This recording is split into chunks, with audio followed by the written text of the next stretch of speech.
먼저 크림반도, 그리고 나머지 우크라이나입니다. 그것이 2014년부터 블라디미르 푸틴의 계획이었습니다. 그는 크림반도를 침공의 출발점으로 보았습니다. 모든 것은 크림반도에서 시작됐고 이제 그곳에서 끝나려 합니다.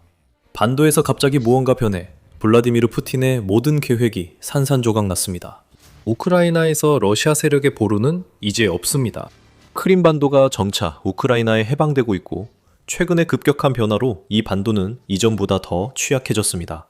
푸틴이 침공을 시작했을 때 불법적으로 점령된 크림반도는 러시아 계획의 핵심 지점으로 여겨졌습니다. 러시아 본토에서 크림반도로 보급품을 운송할 수 있었는데 이를 위해 러시아는 30억에서 50억 달러를 들여 케르치 대교를 건설했습니다. 그 보급품들은 크림반도에서 우크라이나로 다시 운송될 수 있었고 푸틴이 설치한 군사장비들은 원거리에서 우크라이나를 타격하는 데 활용될 수 있었습니다. 모든 것이 너무나도 단순했습니다. 크림반도는 러시아의 동우크라이나 전체 전략의 핵심이 될 것이었습니다. 하지만 아무리 잘 세운 계획이라도 적을 과소평가하면 무너질 수 있습니다. 그리고 푸틴은 2014년부터 계속해서 그렇게 해왔습니다. 우크라이나는 러시아가 크림반도를 점령하자마자 푸틴이 크림반도를 어떻게 이용하려는지 알았습니다.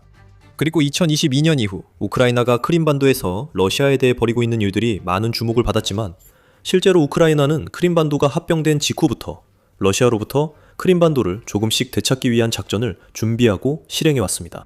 내셔널 인터레스트에 따르면 2016년부터 우크라이나 정보기관은 러시아 점령에 맞서 더 공격적인 행동을 촉구해왔습니다.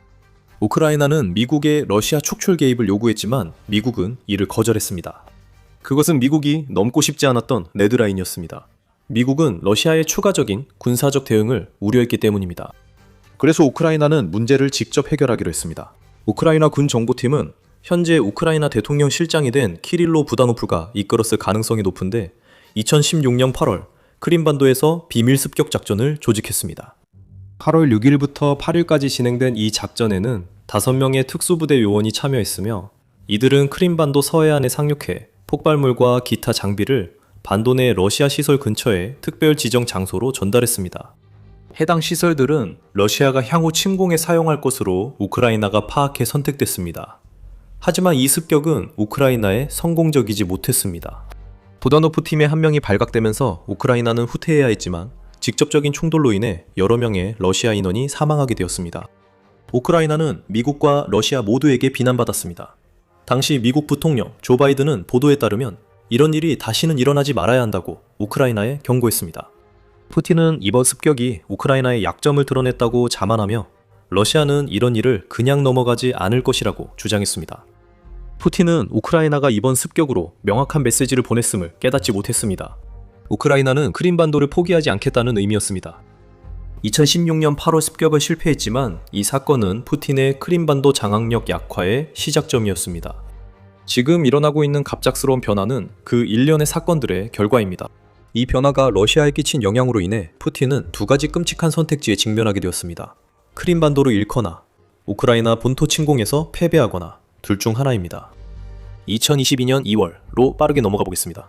우크라이나가 항상 올 것이라고 알고 있었던 전면 침공이 공식적으로 시작되고 푸틴은 여전히 자신이 크림반도에서 모든 주도권을 쥐고 있다고 생각했습니다. 푸틴은 러시아가 6년 전 크림반도에서 우크라이나의 가장 강한 시도를 이미 버텨냈다고 오만하게 믿었습니다. 러시아군이 우크라이나 남부와 동부를 점령할 때 크림반도는 사실상 건드릴 수 없는 곳이라 생각했습니다. 우크라이나는 해군 전력이 거의 없었습니다. 크케 함대는 그 이름의 유래가 된 바다를 순찰했고 크림반도로 통하는 유일한 육상 경로로는 우크라이나가 병력을 치명적인 병목지대로 일부러 밀어넣어 수만 아니면 수십만 명까지 이를 각오를 해야만 진격할 수 있었습니다. 장비와 병력이 케르치 대교를 넘어 크림반도로 진입해 우크라이나로 진격했고 푸틴의 모든 계획은 순조로워 보였습니다. 그러나 모든 것이 변했습니다. 케르치 대교. 푸틴이 러시아가 크림반도에서 거뒀다고 여긴 성공을 기념해 세운 기념비는 해군이 없는 나라의 표적이 되었습니다. 2022년 10월 쌀쌀한 가을 아침에 평소와 다름없이 하루 약 15,000대의 차량이 오가는 12마일 길이의 다리 위에는 평온한 일상이 이어지고 있었습니다. 이른 아침엔 교통량이 적었지만 시간이 지나면서 늘어났을 겁니다. 우리가 늘어났을 겁니다 라고 말하는 이유는 우크라이나가 다른 계획을 가지고 있었기 때문입니다. 연료를 실은 대형 열차가 크림반도를 향할 때 케르치 다리에서 트럭이 폭발했습니다. CCTV에 포착된 이 폭발은 현지 시각으로 오전 6시 7분에 발생했고 러시아 열차를 관통했습니다. 연료 탱크는 불덩이에 파손됐고 도로는 산산조각나며 기둥도 파괴됐습니다. 우크라이나가 케르치 다리를 공격했으며 러시아는 이를 예상하지 못했습니다. 2016년 8월 이 교훈이 적용되며 우크라이나는 푸틴에게 우크라이나 군사정보가 자신이 생각했던 것보다 훨씬 더 경계해야 할 대상임을 단번에 보여주었습니다. 이후 몇 년간 케르치 다리는 여러 번 추가 공격을 받았습니다. 2023년 추가 공격으로 다리가 흔들렸습니다. 2년 후 우크라이나 보안국은 몇 달 동안 이어진 작전 끝에 케르치 다리 교각에 수중 폭발물을 설치하는 데 성공했습니다. 그 장치들은 2025년 6월 폭발해 푸틴에게 그에게 모든 것을 의미하는 그 다리조차 지킬 수 없다는 또 다른 메시지를 보냈습니다. 2026년 5월 4일 우크라이나 해상 드론이 케르치 다리를 지키던 FSB 보트 승무원을 모두 제거했다는 소식이 전해졌습니다. 이는 향후 공격 준비였습니다. 러시아는 그저 짐작만 할 뿐이고 우크라이나는 러시아 해군 9명이 묻히는 동안 그들의 편집증이 커지도록 내버려둡니다. 케르치 다리에 대한 반복적인 공격은 푸틴에게 그가 믿었던 것만큼 크림반도에 대한 그의 지배력이 절대적이지 않다는 것을 보여주었습니다. 제대로 된 해군도 없는 나라가 러시아의 병력과 보급품 수송다리를 공격하고 있습니다. 이는 결코 일어나지 말았어야 했습니다. 크림반도가 우크라이나 본토 침공의 도구로서 약화되었습니다. 하지만 푸틴은 러시아에 흑해 함대가 남아있다고 생각했을 것입니다. 그러나 사실이 아닙니다. 미사일, 공중 드론, 그리고 점점 더 발전하는 해상 드론을 이용해 우크라이나는 크림반도로 들어가는 모든 해상 경로를 지켜야 하는 러시아 군함들에게 큰 타격을 입혔습니다. 흑해 함대의 약 3분의 1이 우크라이나에 의해 파괴됐으며 나머지 함정들은 크림반도의 전통적 거점인 세바스토폴 항에서 철수했습니다. 러시아 군함들은 노보로시스크에 숨었고 흑해 장악에 실패한 뒤 우크라이나 장거리 공격에만 주로 쓰이고 있습니다. 우크라이나의 흑해 작전 덕분에 크림반도 해방 퍼즐의 또 다른 조각이 맞춰졌습니다. 수로가 그 어느 때보다 더 개방되어 있어 크림반도가 더욱 취약해졌습니다. 푸틴이 자기 계획은 안전하다고 믿었지만 우크라이나도 자체 계획을 실행했습니다. 내셔널 인터레스트는 벤 호지스 전 유럽 주둔 미 육군 사령관이 처음부터 우크라이나의 계획이 무엇이어야 하는지 강조했다고 지적합니다. 크림반도를 먼저 고립시키고 러시아가 군사적 피난처로 못쓰게 해야 합니다. 이것이 우크라이나가 최근 몇 년간 해온 일입니다. 흑해 함대를 무력화시킨다는 것은 이제 흑해를 통한 크림반도의 해상 이동이 불가능해졌다는 뜻입니다. 케르치 다리 공격으로 러시아는 푸틴의 오만함을 상징하는 수십억 달러짜리 다리를 통한 크림반도 군사장비 운송을 중단하게 됐습니다. 2024년 5월 키이우 인디펜던트는 러시아가 더 이상 케르치 다리로 최전방 부대에 보급하지 않는다고 보도했습니다. 우크라이나의 공격으로 인해 그렇게 하는 것은 너무 큰 위험이 되었습니다. 고립은 이미 이루어졌습니다. 갑작스러운 변화로 푸틴의 크림반도 계획이 완전히 뒤집혔습니다. 반도가 고립된 상황에서 우크라이나는 호지스의 두 번째 단계, 즉 반도를 러시아 군사 자산으로 무력화하는 계획을 실행 중입니다. 어떻게냐면 크림반도의 방공망이 빠르게 파괴되고 있어 러시아에 큰 고통을 줄 것이기 때문입니다. 하지만 그 내용을 더 깊이 파고들기 전에 여러분이 지금 더 미리터리 쇼를 시청하고 계시다는 점을 잠깐 상기시켜드립니다. 이 채널에서 유익한 정보를 얻고 계시다면 구독 버튼을 눌러 더 많은 영상을 놓치지 마세요. 우크라이나는 흑해 함대를 약화시키고 케르치 대교 사용을 막는 동시에 푸틴이 크림반도에 구축한 방공망 파괴를 위한 더 큰 작전을 진행해왔습니다. 드론과 미사일이 모든 것을 공격합니다. 우크라이나가 러시아가 반도에 구축한 다층 방공망의 밀도를 줄이기 위해 노력하면서 크림반도에서는 물류 거점, 레이더 시스템, 그리고 전체 방공부대가 거의 매주 불타고 있습니다. 러시아 방공망이 매달 대규모로 파괴되는 일이 이제는 흔해졌으며 3월은 그 완벽한 예시를 보여줬습니다. 4월 15일 보고서에서 UKRI는 우크라이나가 점령된 크림반도와 기타 점령지에서 감행한 공격으로 러시아의 방공자산 54개가 파괴되었으며 이는 15개의 레이더와 39개의 지대공 미사일 발사대로 나뉜다고 밝혔습니다. 3월 9일 하루에만 크림반도의 레이동 2개와 네보유 레이더 시스템 그리고 OM-84A, 오버런 14 레이더가 파괴되는 공격이 있었습니다. 이것은 단지 일부 사례에 불과합니다. 우크라이나는 오랜 기간 방공망을 겨냥해왔습니다. 크림반도 내 모든 공격은 푸틴이 구축한 방어망을 약화시킵니다. 그리고 우크라이나가 동부와 남부의 점령지에서 방공망을 제거하면 크림반도로 더 많은 드론과 미사일을 보낼 수 있는 안전한 항로가 열리게 됩니다. 그리고 그것이 바로 갑작스러운 변화입니다. 이제 크림반도는 우크라이나가 공격할 수 있는 틈이 생기면서 거의 마음대로 공격을 받을 수 있게 되었습니다. 키예프 공립대학교 키예프 말라야 아카데미의 정치학 교수인 타라스 쿠지오가 그 전략을 설명합니다. 우크라이나는 크림반도뿐 아니라 곳곳에 러시아 방공망을 파괴해 러시아 후방 중장거리 타격 통로를 확보하고 있습니다. 진술의 두 번째 부분은 우크라이나의 크림반도 약화만큼 푸틴에게 큰 문제입니다. 크림반도의 방공망이 하나씩 무너짐에 따라 우크라이나는 플라밍고와 같은 강력한 장거리 드론을 크림반도를 넘어 러시아 본토까지 보낼 수 있게 됩니다. 러시아 전체를 보호하는 기둥이 되어야 했던 크림반도는 이제 고립되고 점점 쓸모없는 반도로 전락했습니다. 우크라이나는 접근 방식도 영리했습니다. 우크라이나 군 정보국 즉 HU야는 크림반도에서 방공 시스템을 파괴하며 명성을 쌓았습니다. 특히 고스트 부대는 S-300, S-400 그리고 부크 방공 시스템 등 러시아가 자랑하는 최고의 방공 시스템을 파괴하는 데 특화되어 있습니다. 정밀 타격은 고스트 부대의 주특기가 되었으며 그 타격은 매우 정교합니다. 방공포대 제거도 중요하지만 크림반도 레이더 시스템을 계속 타격하는 것이 푸틴의 장악에 큰 타격을 주고 있습니다. 왜죠? 레이더는 비싸고 만들기도 어렵거든요. 푸틴이 침공을 시작하기 전에도 그랬어요. 하지만 지금 러시아는 서방의 제재로 인해 필요한 부품을 구하는 것이 더 어렵고 비싸져서 대체 레이더를 만드는데 큰 부담을 안고 있습니다. 레이더가 사라지면 전체 방공포대가 쓸모없게 됩니다. 그들은 목표를 볼 수 없어 발포하지 못하므로 파괴된 레이더 옆에서 무력하게 있는 방공 시스템 위로 우크라이나 드론이 날아다니는 모습을 보며 푸틴과 측근들은 충격을 받습니다. 이제 방공망에 빈틈이 생기고 변화가 완전히 이루어졌습니다. 이제 우크라이나는 크림반도를 위한 전략을 더 적극적으로 펼치고 있습니다. 우크라이나군 정보총국과 무인 시스템 부대가 계속 크림반도를 타격하고 있습니다. 3월과 4월에 우크라이나는 크림반도와 점령지에 있는 러시아 방공망을 상대로 76회의 공격을 감행했습니다. 3월에는 39회, 4월에는 37회의 공격이 이루어졌습니다. 이전 두 달 동안 우크라이나는 거의 50회의 유사한 공격을 감행했으며 2025년 말 이후 러시아 방공망에 대한 공격 횟수를 약 300% 증가시켰습니다. 크림반도는 우크라이나가 점령지 대응에 가장 중시하는 곳입니다. 토치니 집단에 따르면 우크라이나가 해당 지역에서 러시아를 상대로 수행한 173건의 위치가 특정되고 확인된 공격 중 100건이 크림반도에서 발생했습니다. 같은 집단은 또한 우크라이나가 2025년 초부터 크림반도의 방공망 약화에 집중해왔으며 2026년 중반에 가까워질수록 그 작전이 더욱 강화되고 있다고 언급합니다. 이렇게 강화된 접근 방식에서 우리가 보고 있는 것은 푸틴이 우크라이나가 크림반도에서 하고 있는 일에 대해 아무런 해답을 내놓지 못하고 있다는 점입니다. 간단합니다. 러시아가 이런 공격들에 대해 뭔가 할 수 있었다면 이미 했을 겁니다. 하지만 우리는 매달 크림반도의 방공망이 점점 더 무력화되는 것을 보고 있고 앞으로 러시아에게 상황은 더 나빠질 뿐입니다. 이런 공격들은 호지스의 두 번째 계획, 즉 크림반도를 러시아에 군사적으로 쓸모없게 만드는 데 기여하고 있습니다. 우크라이나는 한 걸음 더 나아가 해방을 위한 공격을 이어가며 푸틴이 크림반도에 대한 통제권을 포기하도록 몰아붙일 뿐 아니라 크림반도의 약점을 이용해 러시아 본토 깊숙이까지 공격하고 있습니다. 게다가 크림반도의 공격 능력도 약화되고 있습니다. 드론과 미사일이 이 반도에서 우크라이나로 발사되고 있습니다.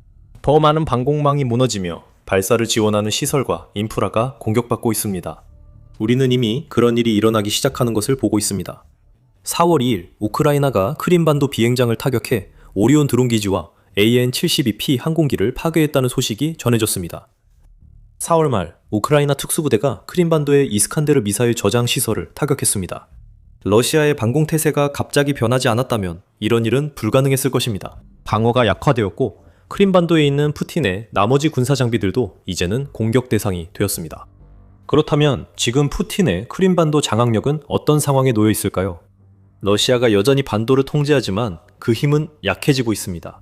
케르치 대교는 군사적인 관점에서 사실상 쓸모없게 되었고 크림반도에서 초랑해야 했던 흑해함대는 오히려 반도에서 최대한 멀리 떨어진 곳으로 이동했습니다.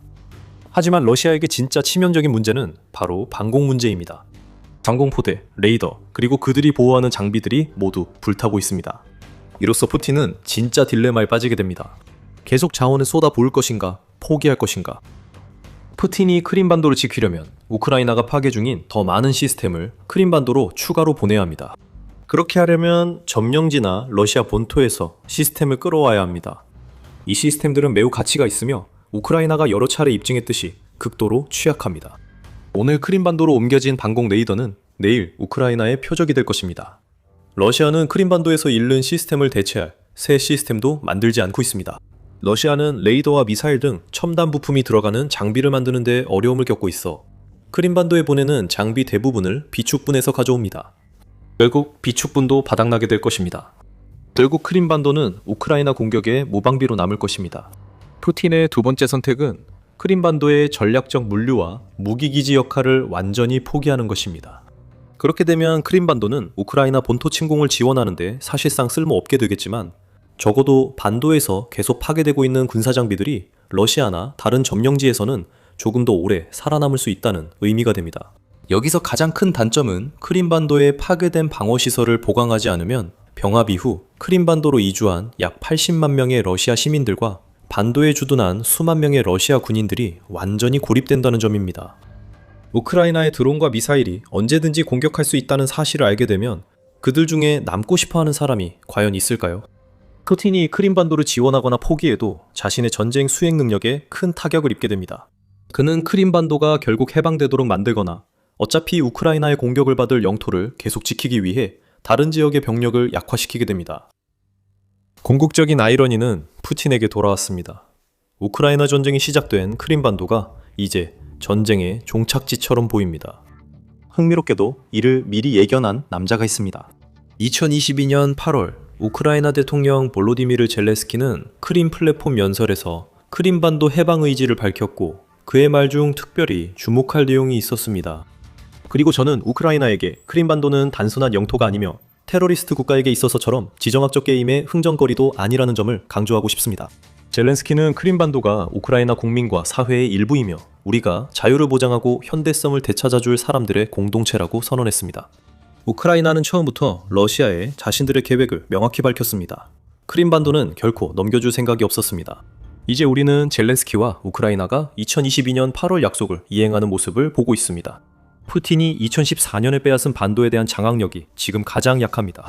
그리고 우크라이나가 크림반도의 방공망을 무너뜨린 갑작스러운 변화로 인해 푸틴의 비장의 무기였던 그 영토가 결국 러시아가 우크라이나와의 전쟁에서 패배하게 될 곳이 되는 것은 시간 문제일 뿐입니다.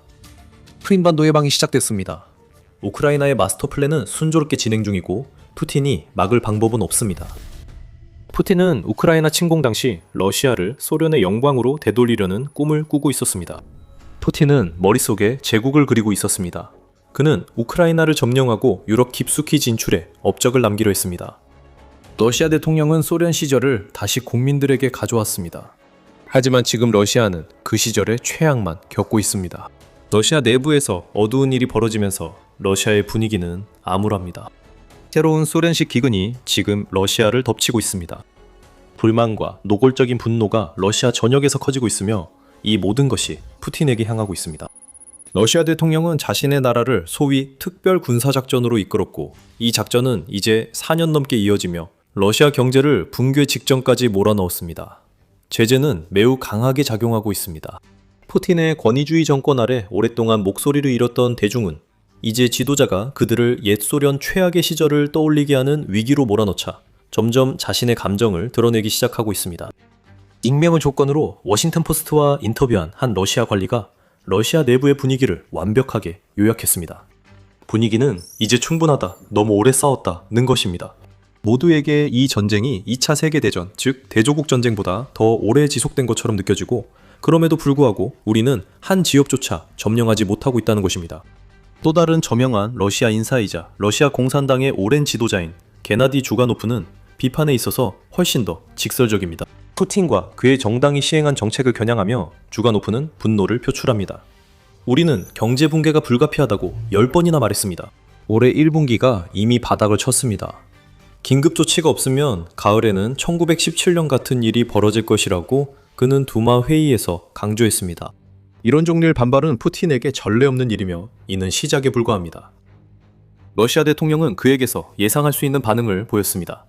러시아 재정 예비금이 고갈된 가운데 경제개발부 장관 막심 로슈체니코프에 따르면 푸틴은 자국민과 싸우는 것만 하고 있습니다. 그는 이 전쟁을 멈추지 않을 것입니다. 대신 그는 러시아 내부의 소통을 억압하는 새로운 전쟁을 벌이고 있어 불만의 목소리가 일부러 듣지 않으려는 그의 귀에 닿기 어렵게 만들고 있습니다. 푸틴은 제국 건설의 성과 없이도 스탈린과 같은 수준의 통제를 원하고 있습니다. 그리고 푸틴이 실패를 거듭할수록 러시아 내부의 절망감은 점점 커지고 있습니다. 극심한 인플레이션, 러시아와 전선 모두에서의 식량 공급 문제, 황폐해진 비즈니스 환경, 그리고 젊은이들 사이의 절망감은 푸틴이 만들어낸 새로운 러시아의 증상들입니다. 러시아는 이제 경제적 과도기 상태에 놓였습니다. 이 국면은 당분간 끝나지 않습니다. 이는 독일 국제안보문제연구소의 야니스 클루게의 말에 따른 것으로 그는 호르무즈 해협 봉쇄 이후 유가 상승으로 인한 잠깐의 경제적 숨통조차 러시아에게 도움이 되지 못한다고 말합니다. 현재 러시아 경제는 호르무즈 해협 봉쇄로 기대할 수 있는 긍정적인 효과와 높은 원자재 가격 사이에 기묘한 과도기적 상태에 놓여 있습니다. 또한 최근 몇 달간 러시아 경제의 역동성도 크게 악화됐다고 클루게는 말합니다. 높은 유가가 러시아 내부의 현실을 감출 수는 없습니다. 암울한 경제 상황이 드러나고 있습니다.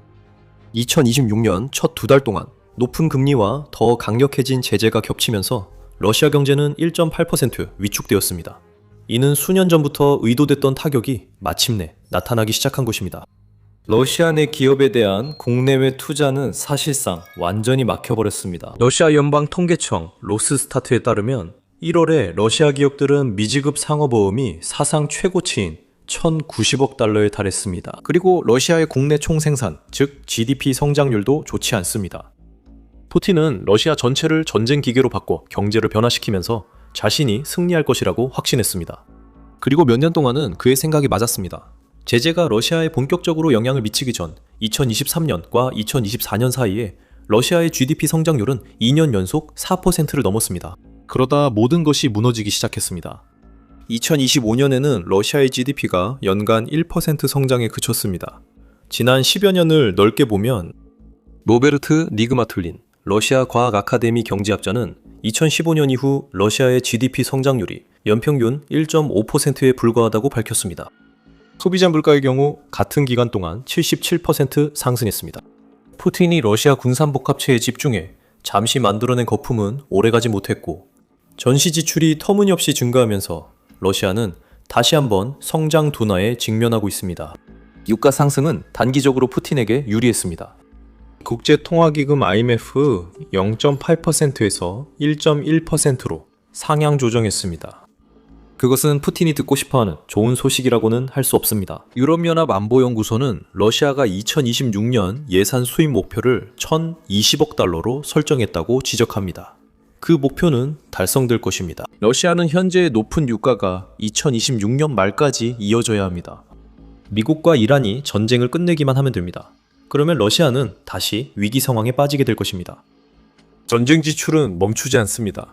소련이 러시아 군대에 수십억 달러를 투입한 것은 지켜야 할 제국과 정복할 영토가 있었기 때문입니다. 푸틴은 러시아의 돈 2조 5천억 달러를 전쟁에 쏟아부었고 그 결과 러시아가 2022년 첫 점령 이후 텍사스의 10분의 1 정도 크기의 우크라이나 영토 일부를 차지하게 되었습니다. 이것은 유나이티드 24 미디어에 따르면 이 모든 경제적 결과를 따져보면 러시아가 점령한 우크라이나의 1제곱마일마다 무려 9천만 달러라는 끔찍한 수준이라는 뜻입니다.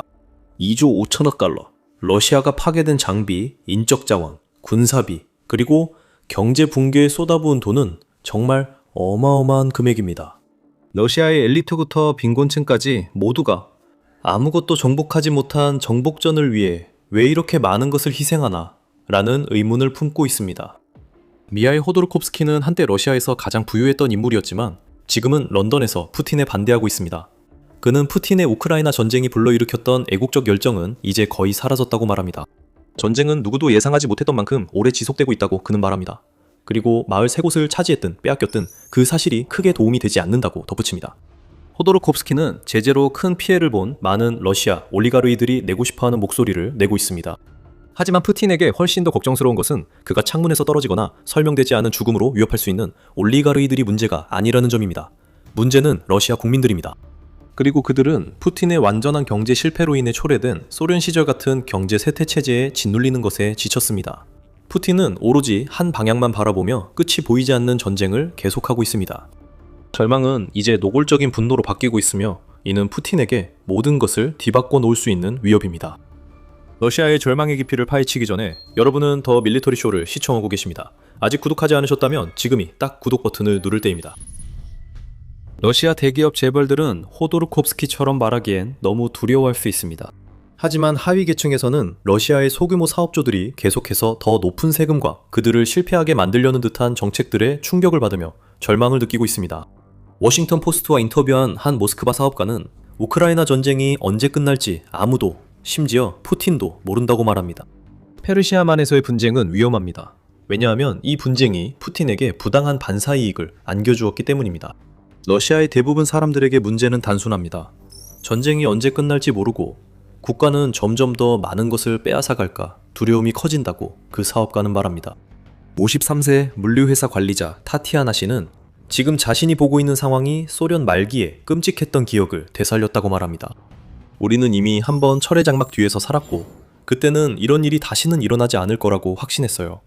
하지만 현실에서는 다시 일어났습니다. 그녀는 우리가 디지털 철의 장막 속에 살고 있다고 말합니다. 푸틴이 러시아 경제 위기에 정책 없이 단속만 한다고 지적합니다. 러시아의 정보 공간에 대한 공격은 국민과 사업주들의 입을 막기 위해 기획되고 있습니다. 후자들은 불평할 것이 많습니다. 4월 28일 모스크바 타임즈는 푸틴의 소련식 정책이 러시아의 중소기업에 미치는 영향에 대한 대대적인 폭로 기사를 실었습니다. 2026년 초에 도입된 세금 변경으로 인해 러시아의 소기업 중 65%가 올해 1분기 동안 이익을 내지 못했습니다. 이들 기업이 러시아 경제의 중추라고 그 매체는 지적합니다. 하지만 이제 이들은 더 높은 세금, 더 높은 이자율, 그리고 푸틴이 인재를 빨아들여 자신이 만든 군산 복합체나 우크라이나로 내보내면서 발생한 만성적인 인력 부족에 시달리고 있습니다. 그리고 미친 점은 푸틴이 러시아의 중소기업들을 압박하고 있음에도 불구하고 그가 기대했던 식의 큰 이익이 전혀 나오지 않고 있다는 것입니다. 1월에서 3월 사이 러시아의 특별 세제를 적용받는 기업과 개인으로부터 발생한 세수는 2025년과 비교해 16% 감소했습니다. 그리고 절망에 대해 이야기하자면 모스크바 타임즈는 러시아 기업 대표들의 63.5%가 자국의 경제 상황이 더 나빠질 것으로 예상한다고 보도했습니다. 또한 25%는 현 상태가 유지된다고 하지만 러시아의 암울한 상황을 생각하면 이는 전혀 희망적이지 않습니다. 하지만 러시아 자금은 여전히 전쟁을 지원하는 국영기업에 집중되고 있습니다. 푸틴과 그의 측근들은 자기들만 잘 살고 있습니다. 나머지 사람들은 조용히 일하거나 끝없는 전쟁 속에서 고통받아야 합니다. 이제 평범한 러시아인들에 집중해봅시다. 영상 도입부에서 소련 시절 러시아 기근을 언급했습니다. 푸틴의 국민들에게 좋은 소식은 적어도 아직까지는 그들의 식량 상황이 그런 위기 수준까지는 이르지 않았다는 점입니다. 하지만 러시아가 식량 문제의 영향에서 자유로운 것은 아닙니다. 2021년 7월에도 무언가 나쁜 일이 일어날 조짐이 있었습니다. 그때 유니세프는 2021년 세계 식량 안보 및 영양 상태라는 보고서를 발표했는데 이 보고서는 각국에서 얼마나 많은 사람들이 식량 부족을 겪고 있는지를 강조했습니다. 보고서에 따르면 약 900만 명의 러시아인이 영양실조나 식량 부족과 관련된 문제를 겪고 있었고 그중 40만 명은 심각한 식량 불안정 상태에 놓여 있었습니다. 오늘날로 넘어와 보면 러시아 국민들이 식량 문제에 있어서 그다지 좋은 상황이 아니라는 신호가 더 많이 보이고 있습니다. 우리가 언급했던 만연한 인플레이션을 기억하시나요? 2015년 이후 러시아의 소비자 물가는 77%나 올랐습니다. 식료품도 이런 가격 상승에서 결코 예외가 아닙니다. 사실 식료품은 가장 큰 영향을 받은 품목들 가운데 하나입니다. 2월 기사에서 BBC는 많은 평범한 러시아인들의 식비가 1월에서 2월 사이에 20%를 훨씬 넘게 급등했다고 밝혔습니다. 계란과 채소 등 주요 식품들이 모두 영향을 받고 있습니다. 감자 가격은 2024년에 비해 2026년에 167% 올랐습니다. 우유는 59% 올랐고 통조림 콩은 55%, 일반적인 흰 식빵은 45% 올랐습니다. 그게 바로 2년간의 식품 인플레이션입니다.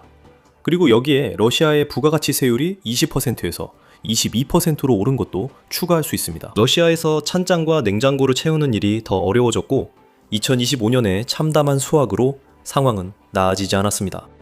작년 8월까지 러시아의 수확은 17년 만에 최악이 될 조짐을 보이고 있었습니다. 러시아는 2014년에 크림반도 불법 합병에 대한 서방의 제재에 맞서 보복 조치로 서방 식품 수입을 금지한 적이 있는 나라입니다. 현재 러시아 제재는 주로 식품을 제외하지만 흉작 탓에 러시아는 그 어느 때보다 더 많은 식량을 수입해야 할 것입니다. 수입 식품은 국내에서 재배된 식품보다 더 비쌉니다. 그리고 여러분도 방금 보셨듯이 푸틴이 전쟁에 너무 많은 돈을 쓰고 있기 때문에 러시아는 대규모 식량 수입을 감당할 수 있는 경제 구조를 갖추고 있지 않습니다. 일반 러시아인들은 소련 시절 최악의 기근만큼은 아니지만 점점 더 식량 불안정에 시달리고 있습니다. 푸틴의 전선 병사들은 제대로 된 음식이 점점 사치로 느껴지고 있습니다. 푸틴이 러시아의 명예를 드높이라고 임무를 준 이들은 동시에 그가 가장 형편없이 대우하는 사람들이기도 합니다. 4월 25일자 보도에서 타임스는 우크라이나 군사 정보기관이 러시아 군인들이 먹을 것을 너무 절실히 찾다가 죽은 동료들의 시신까지 먹는 증거를 발견했다고 밝혔습니다. 우크라이나는 최소 5번 이런 행위가 있었음을 밝혔으며 이는 우크라이나가 러시아군의 수십 건의 무선 교신을 도청하는 과정에서 드러났습니다. 일부 러시아 군인들은 동료를 살해해 그 살을 얻으려 하기도 합니다. 전선의 기근이 닥쳐 러시아 군인들이 미쳐가고 있습니다. 식량 인플레이션이 계속 치솟고 수확이 제대로 이루어지지 않는다면 러시아 내부에서는 상황이 얼마나 더 악화될지 궁금해집니다. 러시아 국민들 사이에서 희망이 사라지고 있습니다. 절망이 퍼지고 있으며 그 중에서도 러시아의 젊은이들이 가장 큰 짐을 지고 있습니다. 푸틴의 전쟁은 러시아 젊은이들이 공장밖이나 우크라이나의 전쟁터가 아닌 곳에서 살아갈 수 있으리라는 희망마저 앗아갔습니다. 주변 소규모 사업체들이 무너지면서 러시아 젊은이들의 선택지는 전쟁에 참여하거나 기계 제작일로 좁아지고 있습니다. 이 분위기는 19세 학생 이고르에게도 해당됩니다. 그는 워싱턴 포스트 인터뷰에서 저와 주변 모두 아무것도 할 수 없는 절망감을 느낍니다. 라고 말했습니다. 모두가 떠나고 싶어 하지만 대부분은 그럴 수 있는 선택지가 없습니다. 아무도 자신의 미래를 이 나라에 묻고 싶어 하지 않습니다. 여기서 사는 것은 힘들고 비싸며 암울합니다. 이게 푸틴의 의도인가요? 러시아 지도자가 많은 젊은이들을 군 복무에 보내는 것이 목표라면 러시아 경제를 소련 시절처럼 나쁘게 만드는 것이 어쩌면 묘수일지도 모릅니다. 이 젊은이들은 자신의 미래를 책임질 러시아가 필요 없고 우크라이나에서 죽느라 그런 걱정도 못할 것입니다. 냉소적 시각을 제외해도 푸틴이 자신이 만든 전쟁기계에 러시아 청년들을 가능한 한 많이 끌어넣으려는 움직임이 분명해 보입니다. 2022년 3월 전면 침공이 시작된 첫 달 안에 푸틴은 우크라이나에 직업군인만 파병하겠다고 약속했습니다. 젊은이들은 전쟁에 안 나가도 된다고 했죠. 많은 것이 변했습니다. 이제 러시아 군대는 나이에 관계없이 입대 의사가 있는 사람들에게 막대한 현금을 제시하고 있습니다. 원래 전선에서 멀리 떨어진 곳에서 군복무를 마쳐야 하는 징집병들조차 우크라이나로 보내지고 있습니다. 2025년 7월까지 BBC 러시아어 서비스는 2023년부터 2025년 사이에 우크라이나에서 사망한 18세 러시아 군인 최소 245명을 확인된 증거를 발견했습니다. 더 많은 사례가 있을 것이고 이 18세 청년들은 모두 원래 우크라이나에 있을 예정이 아니었습니다. 전선에서 싸움을 피한 젊은이들도 여전히 다른 방식으로 푸틴의 전쟁기계에 기여하라는 압박을 받습니다. 4월 4일 인디펜던트지는 러시아가 학생들에게 막대한 금액을 제시하며 엔지니어나 드론 조종사가 되도록 유도해 드론 전력을 강화하려 한다고 보도했습니다. 러시아군은 모두 터무니없다고 주장했습니다. 러시아는 젊은이들에게 드론 조종사나 엔지니어가 되기 위해 원하는 삶을 희생하라는 압박이 전혀 없다고 말합니다. 하지만 우리는 러시아가 젊은이들에게 한 약속을 어기는 모습을 이미 본 적이 있습니다. 푸틴의 끝없는 전쟁에서는 우크라이나에 보낼 새로운 총알바지가 늘 필요할 것입니다. 러시아 국민들 중 많은 이들에게 남은 것은 절망뿐입니다. 푸틴이 그들의 경제와 삶을 파괴하면서 생긴 암울한 절망입니다. 푸틴은 25년 넘게 권좌를 유지하게 해준 독재 체제만 유지된다면 이런 것들은 신경 쓰지 않습니다. 하지만 푸틴이 전혀 예상치 못한 일이 벌어지기 시작했습니다. 러시아에 침묵하던 사람들이 목소리를 내기 시작했습니다. 국민들이 지도자에게 등을 돌리고 있습니다. 4월 24일 프라우다지는 국영 전 러시아 여론조사 센터의 여론조사 결과 푸틴의 지지율이 7주 연속 하락했다고 보도했습니다. 현재 푸틴의 지지율은 65.6%로 2022년 이후 가장 낮은 수치입니다. 푸틴에 대한 신뢰도 역시 71%로 하락했으며 해당 7주 동안 두 수치 모두 각각 7.3%와 6.5%씩 감소했습니다. 이 수치를 보면 푸틴이 국민 대다수를 자기 편으로 두고 있다고 생각할 수 있지만 그의 나라에서는 작은 반대 의견만으로도 굴라그에 가거나 더 심한 일을 당할 수 있다는 점을 기억해야 합니다. 과거 푸틴에 맞섰던 이들은 추방되거나 목숨을 잃기도 했습니다. 러시아에서는 우크라이나 전쟁 비판이 불법입니다. 그리고 한때 푸틴의 지지율은 88%까지 치솟은 적도 있었습니다. 2026년 4월에 비해 20% 이상 낮아진 지지율은 러시아 국민들이 그들의 지도자와 그의 전쟁 선동에 점점 질려가고 있다는 신호입니다. 푸틴의 강인한 리더 이미지에 금이 가기 시작했습니다. 러시아 국민의 약 35%가 푸틴의 행동에 불만이 있다고 공개적으로 말할 용의가 있다면 지도자가 만들어낸 심각한 상황에 대해 겉으로는 만족한다고 하면서도 속으로는 절망하는 사람들은 얼마나 더 많을까요? 그리고 식료품 가격이 계속 오르고 죽어가는 러시아 경제에 가해지는 부담이 점점 커지는 상황에서 인내심의 한계에 다다른 사람들은 또 얼마나 될까요? 푸틴은 이런 질문에 답이 나오지 않길 원합니다. 그는 과거 소련 지도자들의 최악의 패단을 고스란히 드러내는 데 만족하고 있지만 푸틴 역시 마음속 깊은 곳에서는 자신이 영원히 버틸 수 없다는 것을 알고 있습니다. 여러분께 질문이 있습니다. 만약 우크라이나가 이미 러시아와의 전쟁에서 승리했는데 푸틴만 아직 그 사실을 모르고 있다면 어떨까요? 러시아 대통령이 병사들을 우크라이나로 보내 죽게 하는 상황에서 이런 질문은 미친 짓처럼 보일 수 있습니다. 하지만 이 질문은 그렇게 터무니없는 질문이 아닙니다. 현실은 전장의 흐름이 바뀌고 있다는 것이고 이것이 우크라이나에게 전쟁을 끝낼 수 있는 지금까지 가장 큰 기회를 제공하고 있습니다. 푸틴에게 남은 선택지는 두 가지뿐이며 둘 다 푸틴의 패배로 끝납니다. 곧 그 선택지가 무엇인지 공개하겠습니다. 먼저 러시아는 푸틴에게 돈바스를 안겨줄 봄 공세를 추진하려 하면서 현장에서 심각한 문제들에 직면해 있습니다. 봄이 한창 진행 중이고 이는 러시아에게 좋은 소식이 되어야 했습니다. 해가 뜨면 땅이 마릅니다. 봄의 초목은 은폐를 제공하고 겨울 동안 군사 진격을 어렵게 만들었던 모든 요소들이 사라집니다. 푸틴의 계획은 지난 몇 년간 그랬던 것처럼 봄 공세를 펼쳐 여름과 가을까지 이어가며 우크라이나의 돈바스 방어선을 영구적으로 붕괴시키는 것이었습니다. 그리고 러시아가 헤르손과 자포리자주로 더 깊이 진격할 수 있다면, 심지어 그 과정에서 자포리자시까지 도달할 수 있다면 더욱 좋았을 것입니다. 푸틴의 문제는 적응하지 못하는 데서 시작됐습니다. 우리가 4년 넘게 봐온 그 지리한 공세가 푸틴이 가진 전부입니다. 그 융통성 부족으로 봄 공세도 타격을 받았습니다. 올해 봄이 러시아에게 불리하게 흘러갈 거라는 조짐은 아주 일찍부터 나타나기 시작했습니다. 러시아가 다시 공세를 시작한 첫 일주일 동안에만 1만 명의 사상자가 발생했다고 내셔널 인터레스트는 보도했습니다.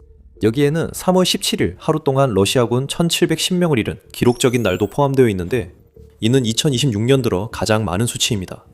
몇 달 후 우리는 이번 봄 공세가 완전히 실패했다고 공식적으로 말할 수 있습니다. 이로 인해 푸틴은 자신이 시작한 전쟁에서 러시아의 패배가 불가피한 두 가지 선택지에 더 가까워졌습니다. 돈바스 함락은 봄 초와 비교해도 아직 멀었습니다. 러시아군은 도네츠크 요새 방어선에 겨우 도달할 수 있다 해도 그저 부딪혀서 아무런 성과도 내지 못한 채 죽어가고 있습니다. 5월 9일 러시아 전승절 퍼레이드는 우울한 푸틴이 모스크바에서 볼거리 없는 행사를 지켜보는 모습으로 그 사실을 드러냈습니다. 러시아가 군사력을 과시하려던 전승절 퍼레이드는 우크라이나 공격을 두려워해 군사 장비를 전혀 공개하지 못하며 오히려 푸틴의 약함만 드러낸 씁쓸한 행사가 됐습니다. 그 퍼레이드는 러시아 실패의 상징에 불과했습니다. 현장에서는 이번 봄이 푸틴의 예상과 다르게 진행되고 있다는 명확한 증거가 나오고 있습니다. 러시아의 진격 속도는 솔직히 말해서 매우 느렸습니다. 오픈소스 정보기관 딥스테이트의 보도에 따르면 최상의 시나리오에서도 러시아는 이번 봄 현재까지 우크라이나 영토 672제곱킬로미터를 점령하는 데 그쳤습니다. 키이우 인디펜던트에 따르면 이는 2025년 같은 기간에 점령한 827제곱킬로미터보다도 훨씬 뒤처진 수치입니다. 그리고 이것이 러시아에게는 최선의 상황입니다. 다른 보도들은 러시아가 영토를 점령하고 있음에도 불구하고 오히려 점점 밀리고 있다는 점을 강조하고 있습니다. 전쟁연구소의 5월 분석에 따르면 2024년 우크라이나의 쿠르스크 역침공 이후 처음으로 4월에 러시아가 우크라이나 내에서 순 영토 손실을 기록했다고 합니다. 우크라이나는 4월 말까지 120제곱킬로미터를 되찾았는데 이는 블라디미르 푸틴이 영광스러운 봄이 될 것이라고 예상했던 상황에서 결코 마주치고 싶지 않았던 일입니다.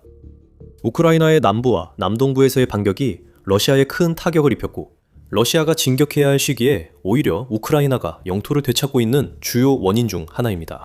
그 반격들은 블라디미르 푸틴의 자포리자 지역 계획을 완전히 무너뜨렸습니다. 러시아의 도네츠크, 슬로비안스크 진격이 교착되었고 러시아가 처음으로 근접한 요세벨트 도시인 코스티안티니우카가 제 역할을 하고 있습니다. 블라디미르 푸틴의 꼭두각시들이 거리를 점령할 때마다 많은 이들이 희생되고 있습니다. 블라디미르 푸틴은 이제까지 필요 없던 두 선택지 중 하나를 점점 더 강요받고 있습니다. 하지만 느린 영토 진격 뒤에는 그 선택지가 점점 다가오게 만든 두 가지 더 큰 문제가 숨어 있습니다. 우크라이나의 기술 우위 확대와 러시아군의 대규모 사망이 두 주요 문제입니다.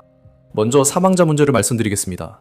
최근 몇 달간 많은 사망자가 있었습니다. 러시아가 우크라이나를 숫자로 압도할 수 있다고 믿었지만 이 소모전은 이제 푸틴 군대에 큰 부담이 되고 있습니다. 우크라이나의 드론이 가득한 살상 구역과 제대로 작동해 2026년 봄 공세에서 큰 차이를 만들었습니다.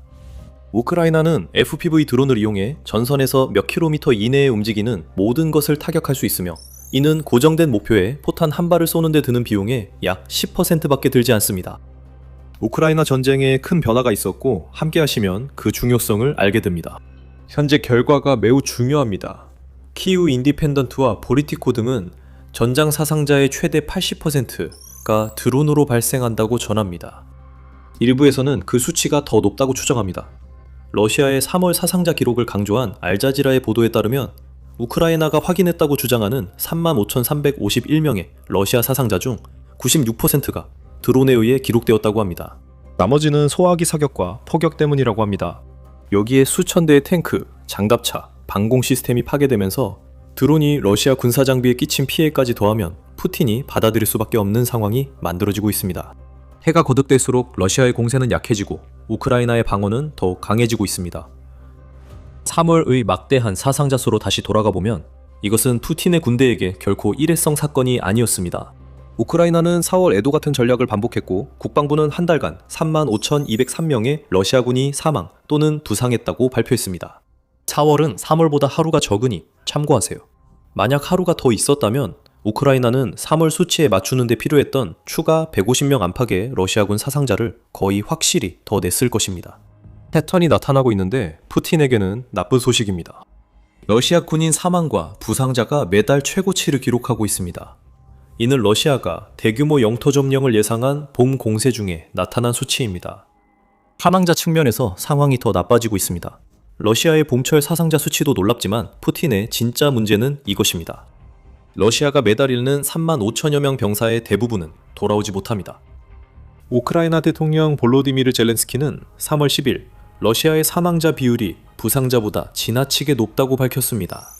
젤렌스키 대통령은 전체 손실의 100% 중 62%가 사망자이고 38%가 부상자라고 밝혔는데 이는 사망자가 부상자보다 거의 2대1에 가까운 위험한 비율입니다. 그리고 기억하세요. 모든 부상자가 복귀하지 못합니다. 러시아 군인이 다리를 잃으면 전선에서 쓸모 없어집니다. 러시아 손실의 2분의 3, 많게는 4분의 3에 달하는 병사들이 전선에 복귀하지 못할 가능성이 큽니다. 러시아가 숨기려 해도 푸틴 군대의 병사들은 전사로 공식 확인되기보다 실종 처리되는 경우가 많습니다.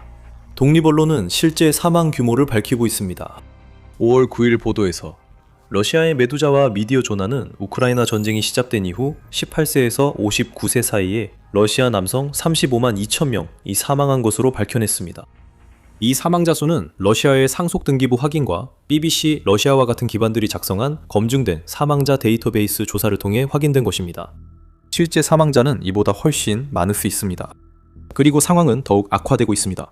러시아의 병력 모집은 푸틴이 우크라이나 전쟁의 고기 분쇄기에 쏟아붓고 있는 인명 손실 규모를 따라잡지 못할 위기에 처해 있습니다.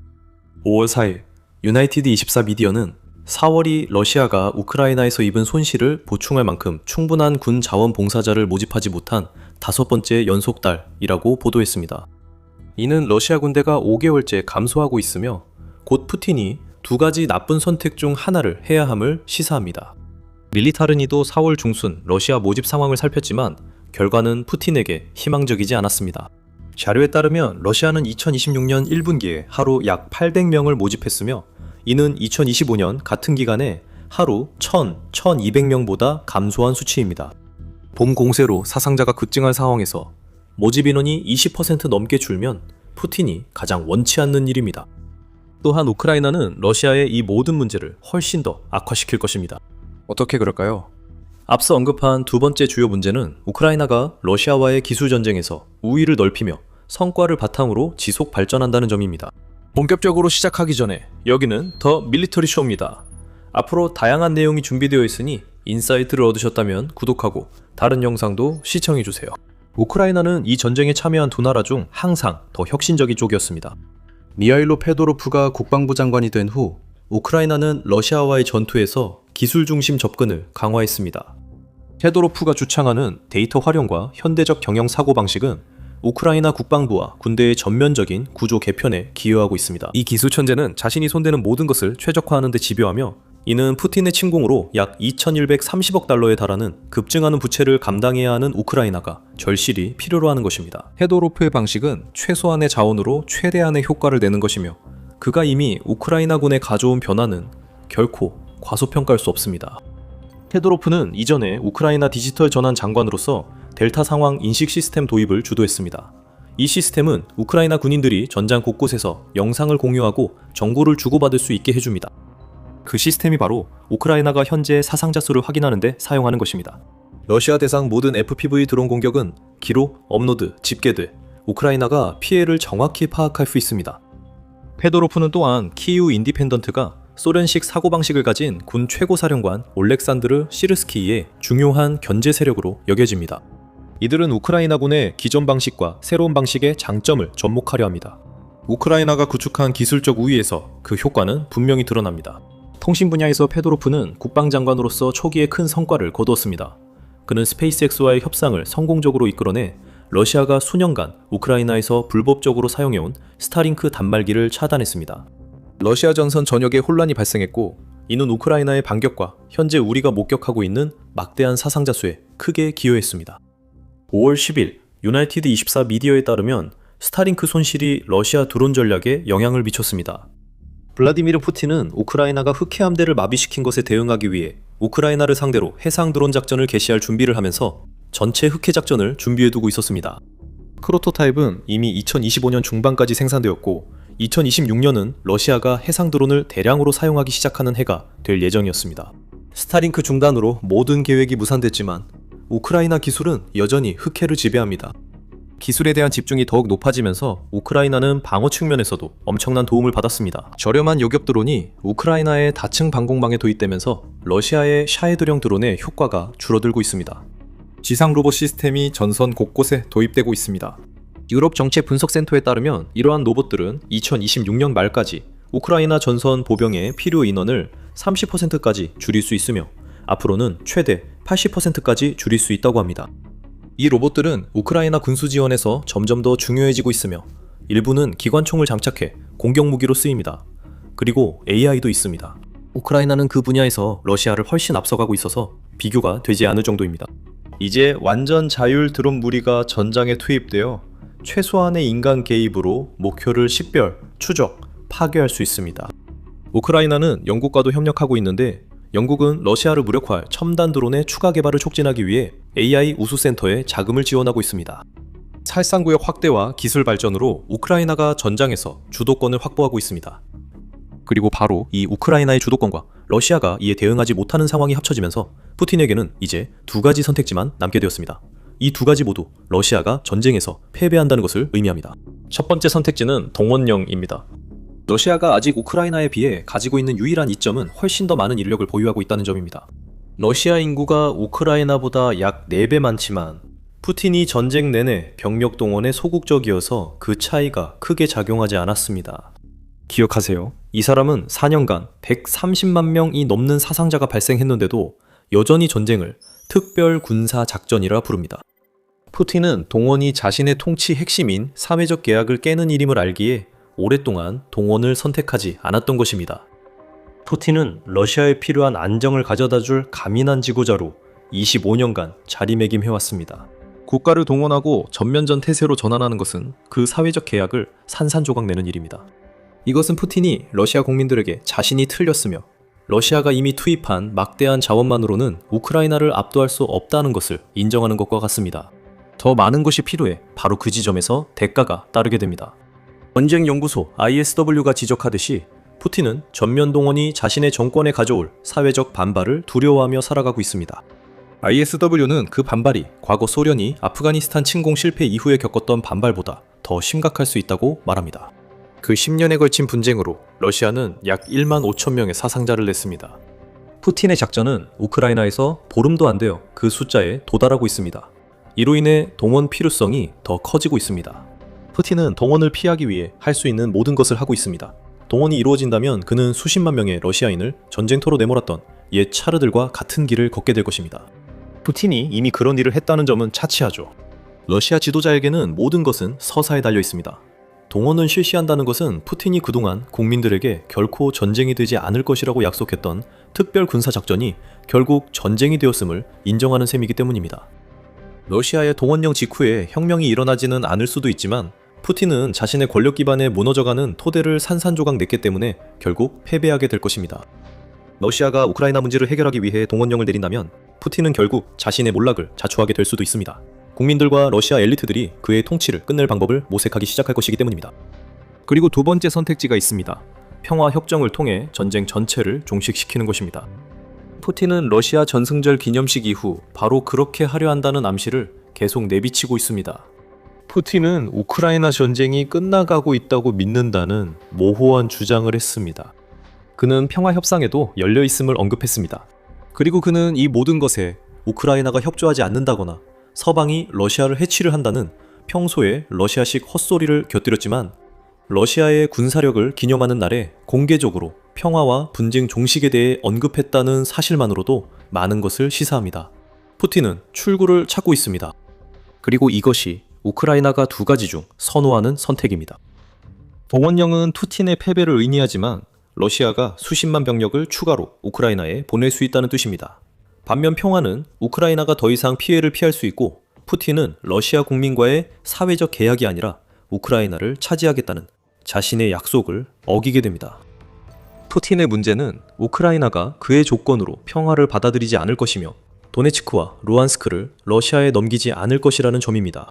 대신 우크라이나는 러시아가 우크라이나 영토를 차지하겠다는 주장을 중단할 것을 요구할 것이고 세계에서 가장 효율적인 전투력 중 하나가 된 자국 군대를 유지하기를 원할 것입니다. 푸틴이 우크라이나 침공을 한 이유 중 하나는 우크라이나의 강화를 막기 위해서였습니다. 두 번째 선택지를 택한다는 것은 푸틴이 그 목표를 달성하지 못했을 뿐만 아니라 자신이 상상했던 것보다 더 강한 우크라이나를 만들어냈다는 사실을 인정해야 한다는 것을 의미합니다. 푸틴 자신을 포함한 일부 사람들은 러시아가 최소한 우크라이나의 일부라도 러시아에 넘겨주지 않는 조건으로는 어떤 평화도 받아들일 수 없다고 믿고 있습니다. 4년간의 전투 후 빼앗은 영토가 하나도 없다면 푸틴은 한 세대의 러시아 남성을 이유 없이 희생시킨 책임을 지게 됩니다. 하지만 이때 푸틴은 승산이 없어집니다. 푸틴은 우크라이나군의 러시아군 사살수가 늘어나고 러시아의 모집이 흔들리기 때문에 침공 지속을 위해 동원이 필요합니다. 그건 푸틴의 패배입니다. 동원을 선택하지 않으면 남는 건 푸틴이 원치 않는 평화뿐입니다. 다른 선택은 약해지는 군대를 우크라이나 방어선에 투입하는 것과 같습니다. 그 방어선은 더 많은 러시아군을 사살하고 기술적으로도 우위에 있습니다. 이것이 푸틴의 두 가지 선택지입니다. 그는 결정을 내릴 시간이 많지 않습니다.